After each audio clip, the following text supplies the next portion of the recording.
Nintendo has delayed Switch 2 pre-orders in Canada. I thought it was supposed to be because of tariffs. They actually used like market concerns, I think was the phrasing that they used.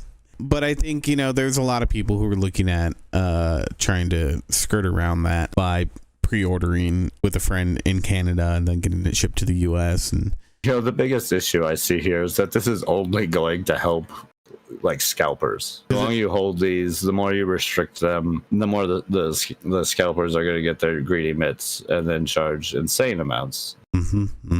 Next up, though, we got confirmation that the Switch 2 edition of Breath of the Wild will not include the DLC.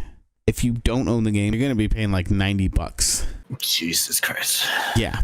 If you want the full, complete experience. Holy cow. Yeah. Okay, inflation, but also like wages haven't increased. Like, where's that? This is actually leads into my last article here where Nintendo has defended the Switch and Switch 2 pricing strategy. I mean, we talked about that pricing thing, and I somewhat agree with you. I think $450 isn't that bad. I think it comes after Nintendo has always been quite a bit behind in like tech.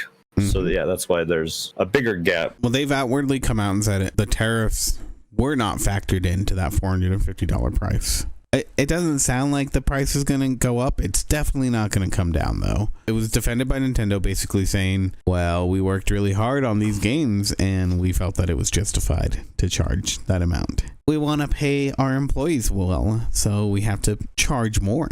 That would have been a good reason. That would have been enough for me to be like, all right, it's expensive, but you're going to pay your developers more? At least that's something that I can... Well, if everyone's getting... My point wasn't even just like in a single company sense. The industry itself. Oh, yeah.